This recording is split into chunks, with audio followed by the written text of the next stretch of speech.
What's up, beautiful jellyfish? It's Tracy. Thank you so much for taking the time to watch my video. Today I'm going to be talking to you guys about my experience at GP Pittsburgh, which was just this past weekend, and talk to you guys about basically all of the things that happened and stuff like that, and talk about matchups and, you know, everything about GP Pittsburgh. So basically, I left on Friday. I got picked up by my two friends, and I got picked up at my school. So we drove, and it was like, from where I am, it was like a 6.5 hour drive. Given we did stop for lunch, we did stop at one point to get gas, so like by the time we got there it was like 8:30, 9 o'clock, whatever, and with a little bit of traffic and stuff like that. So we got there at 9, and the ride was fine. I mean, it was a little bit long, but it's whatever, what are you gonna do? So then we went to the hotel, we dropped off our stuff, then we went out to dinner with like everyone. We went with a group of like 16 people. Given it was literally so late at night. No, I think we went with like 20 people actually. It was really funny, is Marshall Sutcliffe, who commentates, was actually in the hotel that we went to get food at, and it was so funny. One of my friends like freaked out, and I was like, sorry, take it easy. And there was a bunch of like other players that were like also playing around. So we go in and we eat food and whatever, that's fine. So then we go back to the hotel room, and we kind of just I took a shower, and then people, like, some of my friends just had to refine their decks, basically. I had to get help with sideboard, what cards to take out and stuff, because I'm really bad at that. And it showed, like, what cards to take out in, like, certain matchups and things like that. So I did that, and then one of my friends, Tyler, that I went with, had to build his deck. Like, this kid just brought cards and said, I'm just gonna make a deck the night before. So that was kind of interesting. It didn't work out too well. None of us actually, like, the people that I went with and the people who went at, like, from my local game store, none of us did well. Like, a couple of people that one of our friends that we know, his friends did well, and that was honestly it. Like, none of us, like, a couple of them made day two, but, like, no one that I really knew. So a bunch of us didn't do well, and, like, that's not a huge deal.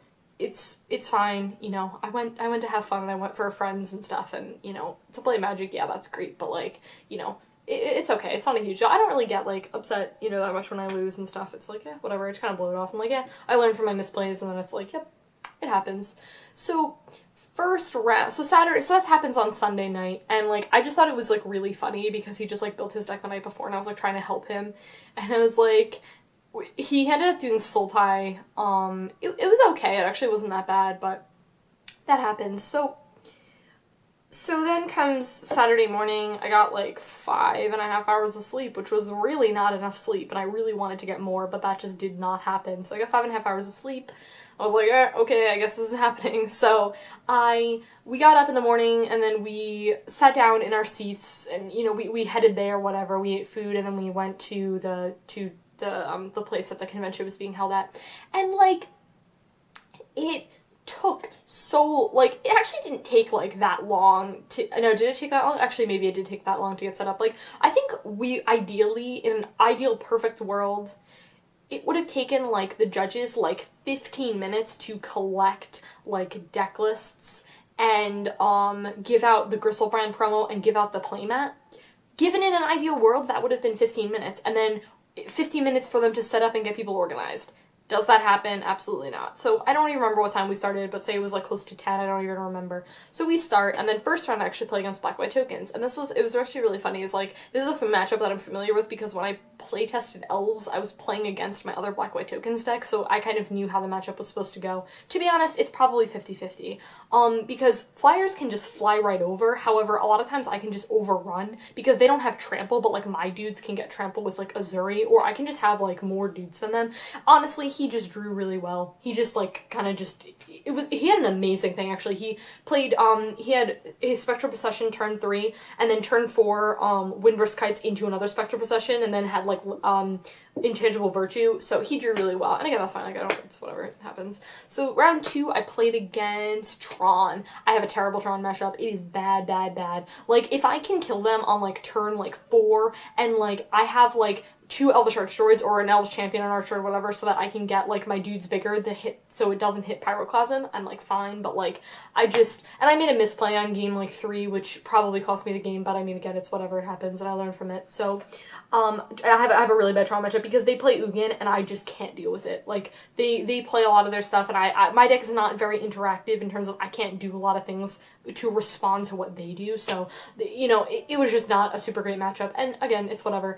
Then round 3, I played against, goodness, what did I play against round 3? I feel like I'm forgetting a matchup. I don't remember what I played against round 3. Maybe it was either Bloom or was it the enchantment deck? I don't remember, but let's go with the enchantment deck. So I played against, it's called like a Pillow Fort deck. It's basically like you run a bunch of enchantments like Ghostly Prison and things like that, and Sphere of Safety. It's kind of like Death and Taxes a little bit in terms of it just kind of like shuts off your opponent. And basically I kind of just sat there and didn't really play Magic.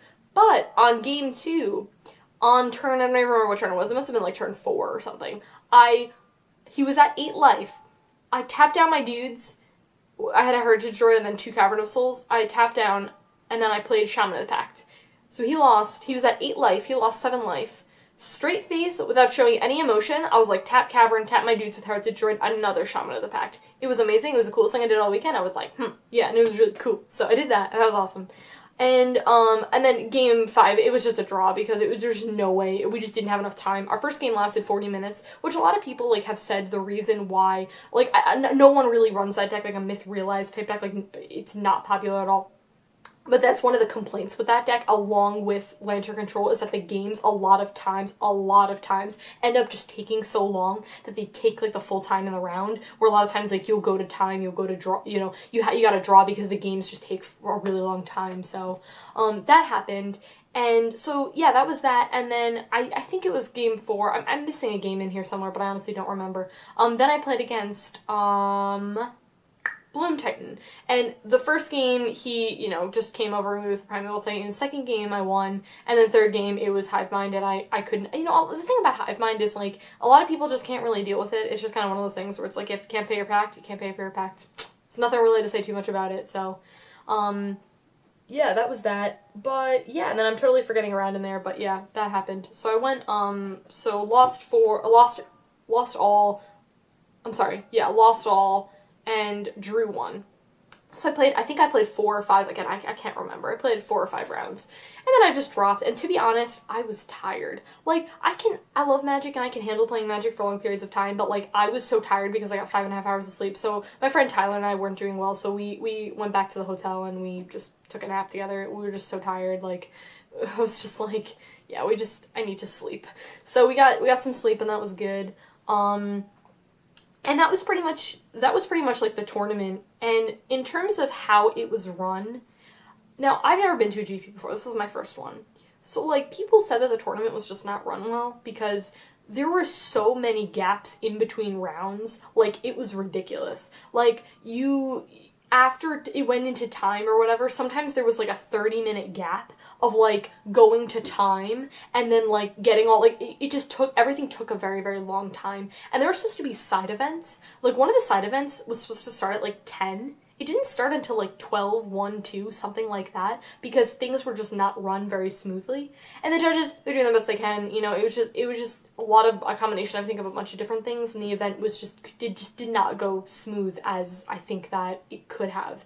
So, in terms of organization and stuff, you know, things took a while, and it's like, after you get done with your rounds and, you know, there's time, whatever, you want to get back to playing Magic, but there was just a lot of, you know, time gaps and stuff, and people weren't happy about that. And I said, you know, I was like, well, guys, I was like, it's a GP, it's a big thing, like, there's 2,500 people there, and they're like, that's no excuse. He's like, there's been GPs that have been like 5,000 people, and they've been more smoothly run than this, and I was like, oh, okay. And again, I don't really have stuff to compare it off of, so that was kind of like the organization and stuff, that things could have just been done like a little bit better. And, yeah. Judges were fine. Like, I actually had a really good conversation with one of the judges who actually also has an elf build, and so he was like talking to me about the deck, and he has it in Legacy, so we were talking about it. It was really cool, so that was kind of sweet that we were like talking. He was like watching my game, and I got really nervous because I was like, oh my gosh, am I doing something wrong? Like, whatever. But it was just not a big deal. He was just like, oh, let's talk about elves, and I was like, cool, sounds good. So we did that. That was sweet. So that was pretty much that. And then I took a nap for like 2 hours and it was great. And then afterwards, what did we even do? I think we just hung out in the hotel room, I think we just kind of hung out in the hotel room, and then we went out for dinner. And that was good. And I went back to the room and then I just slept. And then I was actually my friend's birthday yesterday on Sunday, so that one of the guys that I went with, so he celebrated his birthday and I was just so tired that I didn't go out with them, but yeah, I kind of just hung out. And then on Sunday was pretty boring. I mean, we got up in the morning, checked out of our hotel, went back to the event. I got cards signed, which I'll talk about in a second, and then we left. Like, Sunday was pretty not exciting. We kind of just did that, and that was it. But I got some cards signed, and this was a really, really cool thing of the trip, that I met some of these artists. So the first artist that I met is Eric Deschamps, and I actually got 3 cards signed. I got Barter and Blood, I got Courser of Crewfix, and I got Splinter Fright. So these are all really sweet. These are all cards that I use in EDH. So I got these signed. I actually had a really good conversation with him. We were talking, and we got into like a really good conversation, and that was really awesome. He's a really nice guy, so we were talking for a little bit, so that was really cool. Then I met Christopher, I don't know how to pronounce his last name, but he's the artist. He does tragic slip art, and a lightning bolt is his most famous thing. So I got this signed, and it was funny is, you know, a lot of people when they go to these things, they'll bring a bunch of cards, and I only had a couple because I was just so busy before the GP that I didn't really have a lot of like time, and I could have gone through my cards and pulled out more that I knew were by the artist or whatever, but I didn't put in as much effort as I could have. So I grabbed that one card, and he's like, "Oh, you don't even want me to sign a lightning bolt?" And I was like, "No, I don't play red." And he thought that was funny, so that was really cool. And the last artist that I met was Ryan Yee, who most famously does Dig Through Time. So I got Dig Through Time signed, I got my Command Tower signed, this really pretty Sultai Charm, and then White Anafenza. So I got these signed. And yeah, that was really cool. It was really cool to meet the artist.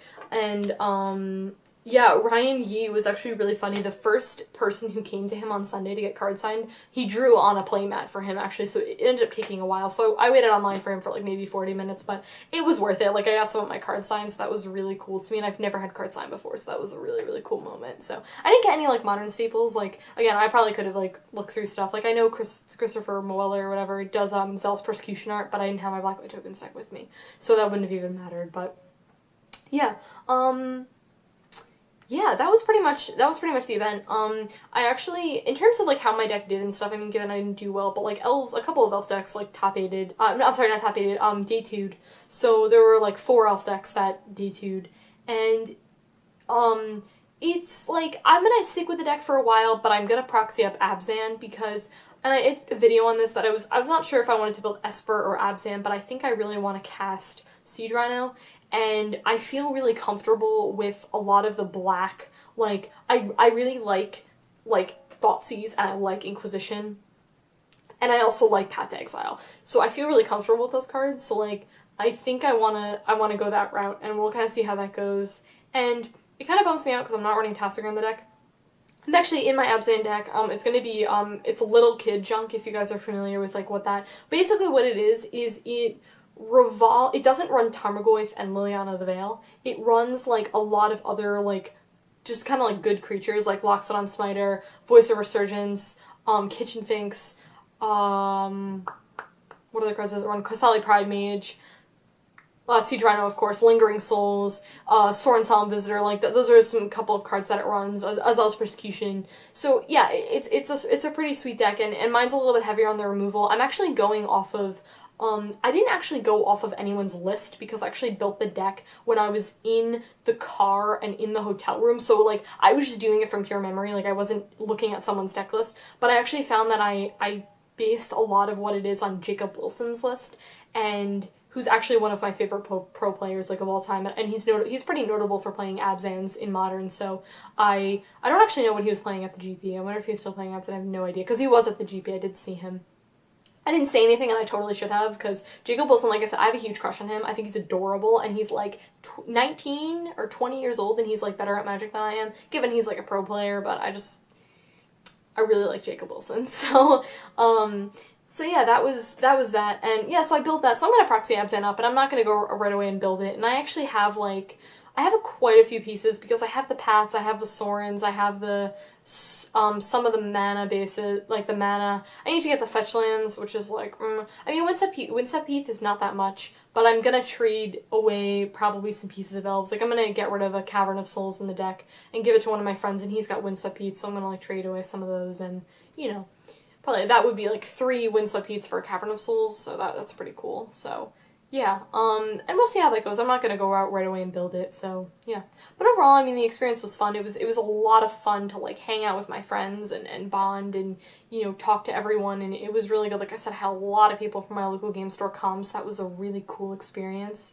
And I think like I'm kind of becoming, I think, like more in, like I felt like even when I was playing against the guy who had Myth Realized, like given I wasn't having fun, given I wasn't really playing Magic at all because I couldn't do anything, but I was still, like, again, I was still calm and I was still chill, and I was like, whatever, you know, I feel like I'm getting better at being, you know, it's like, I lost, whatever, you know, kind of, like, get over it and kind of, like, move on and learn from your mistakes, and then, you know, take it as it is, because there's no sense in getting upset. And another thing is, too, and I've said this before, is that, like, I am not a pro player. It's like, when you're watching, like, when you're playing Magic, like, understand that you don't play Magic for a living. Like, if you don't play Magic for a living, of course you're not going to be as good as, like, a bunch of other people, like, who play test, Magic is their life. Magic is not my life, and I don't know if it ever will be, and I don't think it ever will be, but it is a part of my life, and I just, it's not going to be like my life is just going to be completely 100% like dominated by Magic, and I'm just going to like do everything and anything according to it. That's not, I don't do stuff like that. So that's not what my life is. So I think that's something that's a huge realization that a lot of people need to understand when they get frustrated when they're not that good at Magic or when they don't do well. It's like Magic is, you don't play this competitively. Like you don't play this as your life. Like this is your job. If it's not your job, it's like, of course you're not going to be 100% pro expert at it because you can't devote every day to playing Magic and to, you know, doing all of this stuff that revolves around it. And like I said, I totally know that there are things that I need to work on, and I so need to watch more Magic. It's something I need to do. Like, I need to watch Magic, like, basically every day. Like, I need to do that, and that's something really big. And, maybe I'll do a whole video on this talking about, like, things that I was just mentioning, so I'll kind of leave that thought off there. But, yeah. Yeah, in terms of decks that top-aided, Affinity, Twin, no surprise, a Grixis control deck top-aided, Craig Wesco, I love Craig Wesco, he makes me laugh, he's running, green-white, just green-white stompy, kind of, like, just green-white good value creatures, so he was doing that was pretty cool, he's running, like, Aether Vials and stuff, so, yeah, yeah, that was, like, pretty much it that I have to say about the GP. I watched, actually, my friends had it on Twitch on his phone, so we were watching over, like, the games as we were, like, in the car, so, like, watching over and seeing, like, what decks, like, you know, top-aided and, like, you know, what decks got to the finals and stuff. It was, like, if you guys need to watch the finals of GP Pittsburgh, because it's amazing. Like, it's one of the craziest things that I've ever seen, like, one of the best top decks, and it is just, like, absolutely fantastic, and I'm not going to spoil it if you haven't seen it, but it is, like, it's fantastic. It's Affinity versus Grixis Twin, and it's so funny is that, like, in that matchup, like, Affinity is gonna probably have a better matchup. I mean, yeah, because Affinity can just, the thing about Affinity is that, like, turn 1 they play a land, and turn 2 you're, like, they have got, like, mana for, like, Spell Snare, and you're, like, Mox Opal, Signal Pest, whatever, and, like, they can counter, like, one thing that you do. So, like, given, like, they can, like, board wipe or whatever, but that's, like, they can board wipe on, like, turn 2 or, like, turn 3. So, like, it's just, I don't know, it's just one of those things that's, like, you know, I think that Affinity definitely has, like, the better, like, the upper hand a lot of times, so... but yeah, the guy's running Jeskai Affinity, Jeskai Twin, and I think a lot of people are going to look at Jeskai Twin now, because not a lot of people have been paying attention to it. A lot of people think that it's the worst version of Twin, so, because it runs Path to Exile, and then it runs, I can't think of any of the white cards right now that it runs, but yeah. Alright guys, that's it. I'll talk to you in the next video. Thank you so much for watching, and see you later. Bye!